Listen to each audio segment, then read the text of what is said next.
बहुत सारे लोगों ने मुझसे पूछा है कि महिंद्रा थार के अंदर अगर मॉडिफिकेशंस कराए जाएं तो उनकी इंश्योरेंस पॉलिसी पे क्या असर पड़ने वाला है। तो इस वीडियो में मैं आपको बताऊंगा कि कौन कौन से मॉडिफिकेशन से आपकी इंश्योरेंस पॉलिसी के ऊपर फ़र्क पड़ने वाला है अगर आप महिंद्रा थार की मॉडिफिकेशंस करवा रहे हैं तो। जय हिंद दोस्तों, मैं हूं विक्रम सिंह और आप देख रहे हैं माय मोटर गाड़ी का यूट्यूब चैनल। वीडियो को शुरू करने से पहले अगर आपने चैनल को सब्सक्राइब नहीं किया है तो सबसे पहले जाकर चैनल को सब्सक्राइब कीजिए, वीडियो को लाइक कीजिए, तभी आपको ऐसी यूनिक इन्फॉर्मेशन मिल पाएगी। तो चलिए शुरू करते हैं। सबसे पहले बताना चाहूँगा कि गवर्नमेंट ऑफ इंडिया ने सारे के सारे टाइप के जो बाहर की तरफ मॉडिफिकेशंस होते हैं, गाड़ी की जो बाहर की तरफ मॉडिफिकेशंस होते हैं, जो गाड़ी की जो डायनामिक्स है उसको चेंज करते हैं, वो सारे बैन कर रखे हैं। लेकिन फिर भी महिंद्रा थार के ऊपर मॉडिफिकेशन लोग करवाते हैं जी, क्योंकि सबको लगता है कि अगर महिंद्रा थार के अंदर मॉडिफिकेशन नहीं कराए गए तो महिंद्रा थार अच्छी नहीं लगती। वो उनका डिफरेंट पर्सपेक्टिव है। मैं आपको बताना चाहता हूँ कि कौन कौन से मॉडिफिकेशन से आपकी इंश्योरेंस पॉलिसी पे असर पड़ सकता है। सबसे पहले बताना चाहूँगा जो पंजाब से मॉडिफाइड थार लेने की सोच रहे हैं उनके बारे में।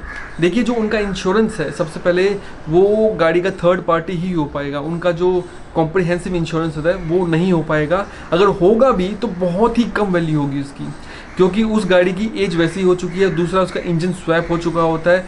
तो ऐसी कोई कंडीशन में कोई भी कंपनी उसके ऊपर रिस्क नहीं लेगी, क्योंकि उसका इंजन स्वैप हो चुका है और कभी भी ख़राब हो सकता है। तो इंजन की गारंटी, इंजन का इंश्योरेंस कंपनी बिल्कुल नहीं करेगी। तो सिर्फ थर्ड पार्टी इंश्योरेंस आपको मिलेगा, ताकि अगर आपकी गाड़ी से किसी और का एक्सीडेंट होता है तो उसको कवर मिल सके। दूसरा, इंजन के बारे में बात करते हैं। अगर आपने अपनी गाड़ी का ECU रीमैप कर रखा है और बाद में अगर इंजन के अंदर कोई भी दिक्कत आ जाती है तो इंश्योरेंस कंपनी के पास पूरी राइट होती है कि आपका जो क्लेम है वो रिजेक्ट कर दे। क्यों? दूसरा, जो स्नॉकल फिटिंग है, जो एयर इनटेक की फिटिंग है, उससे आपकी इंश्योरेंस पॉलिसी पे कोई फ़र्क नहीं पड़ने वाला। लेकिन अगर उसके थ्रू पानी चला जाता है, अगर मान लीजिए बारिश इतनी हैवी है कि उस फिल्टर के थ्रू पानी चला जाता है, तो आपकी इंश्योरेंस पॉलिसी के ऊपर फ़र्क पड़ सकता है। बोनेट हुड पे स्कूप लगवाते हैं तो भी आपकी इंश्योरेंस पॉलिसी के ऊपर फ़र्क पड़ सकता है, अगर उसके थ्रू आपकी गाड़ी के अंदर पानी चला जाता है तो। अगर आपने अपनी गाड़ी के सामने बड़े बड़े फ्रंट बम्पर्स लगवाए हुए हैं, पीछे की तरफ भी रियर बड़े बड़े स्टील के बम्पर्स लगवाए हुए हैं, तो भी आपकी इंश्योरेंस पॉलिसी में ये कवर नहीं होने वाला है। अगर आपकी गाड़ी का एक्सीडेंट होता है तो इंश्योरेंस कंपनी इसको क्लेम नहीं देने वाली है। उसके बाद बात करते हैं जो टायर्स हैं। टायर्स अगर आपने एक करवा रखे हैं, जो नॉर्मल पॉलिसी होती है उसके अंदर क्या होता है 50% कवर करते हैं। लेकिन अगर आपने मॉडिफाइड टायर्स लगवा रखे हैं, बड़े बड़े टायर्स लगवा रखे हैं, ऑफ रोडिंग टायर्स लगवा रखे हैं, मड टेरेन के टायर्स लगवा रखे हैं, जो कंपनी का जो प्रिस्क्राइब्ड साइज़ है उससे अलग टायर्स लगवा रखे हैं, तो आपके इंश्योरेंस क्लेम को रिजेक्ट किया जा सकता है। उसके बाद बात करते हैं इंटरनल मॉडिफिकेशन। देखिए, जो कंपनी की तरफ से जो इंटरनल फिटिंग्स आती है, अगर आप उसके साथ कोई छेड़छाड़ करते हैं तो भी आपका जो क्लेम है वो रिजेक्ट हो सकता है।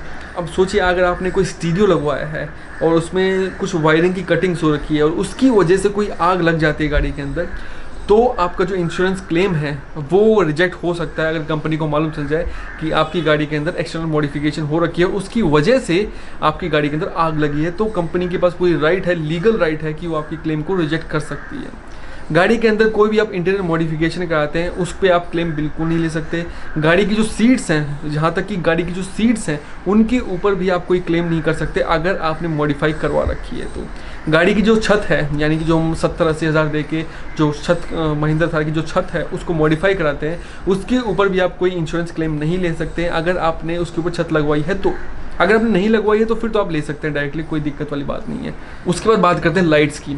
अगर आपने गाड़ी के अंदर जो लाइट बार लगवा रखा है, बड़े बड़े लाइट्स लगवा रखे हैं, बड़े बड़े जो फॉग लैंप है वो लगवा रखे हैं, और बाद आपकी गाड़ी का एक्सीडेंट हो जाता है तो कंपनी उसके लिए आपको कोई क्लेम नहीं देने वाली है। कंपनी डायरेक्टली मना कर देगी, क्योंकि ये एक्सटर्नल मॉडिफिकेशन है और इसकी वजह से अगर आपका एक्सीडेंट हुआ है, कंपनी ये तक बोल सकती है कि इन लाइट्स की वजह से आपके इलेक्ट्रिकल्स में फेलियर हुआ है और इसकी वजह से आपका क्लेम रिजेक्ट कर सकती है। वो बड़े आराम से कर सकती है। कंपनी को एक बहाना चाहिए होता है, कंपनी आपका क्लेम कैसे रिजेक्ट कर सकती है।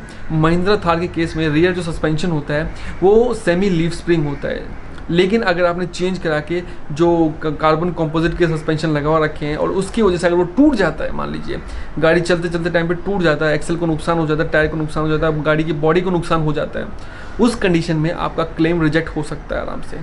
कंपनी डायरेक्टली बोल देगी आपने बाहर से मॉडिफिकेशन कराया। और अगर आपको मॉडिफिकेशन कराना, जैसे मान लीजिए आपको छत लगवानी है, तो आपको सिंपल एक काम करना पड़ेगा, जो आपकी RC है उसके अंदर जाके आपको RTO में उसको ऐड कराना है। जो महिंद्रा थार की जो बॉडी है उसमें लिखा होता है सॉफ्ट टॉप बॉडी, उसको जाके आपको हार्ड टॉप बॉडी करवाना है। और उसके बाद आप इंश्योरेंस कंपनी को बोल सकते हैं कि मेरी RC के अंदर एक हार्ड टॉप बॉडी है, आप उसको भी इंश्योरेंस के अंदर ऐड कीजिए, तब आपका आराम से हो सकता है। अब जितनी भी इन्फॉर्मेशन है वो महिंद्रा थार के रिगार्डिंग थी। अगर आप चाहते हैं कि मैं नॉर्मल जो इंश्योरेंस पॉलिसी होती है, नॉर्मल कार्स के लिए इंश्योरेंस पॉलिसी होती है, उसके बारे में जो डिटेल वीडियो बनाऊँ कि कौन सी चीज़ इंश्योरेंस के अंदर कवर की जाती है, कौन सी नहीं की जाती है, तो कमेंट सेक्शन बता सकते हैं कि मुझे वीडियो बनानी चाहिए कि नहीं उसके बारे में। और हाँ, अगर आपको इसके बारे में और इन्फॉर्मेशन चाहिए तो मेरी वेबसाइट mymotorguide.com पे जाके आप ये आर्टिकल पूरा आराम से पढ़ सकते हैं। उम्मीद करता हूँ कि आपको वीडियो पसंद आई होगी। पसंद आई तो वीडियो को लाइक कीजिए, चैनल को सब्सक्राइब कीजिए। मिलता हूँ आपसे ऐसी किसी अगली वीडियो में, तब तक के लिए जय हिंद।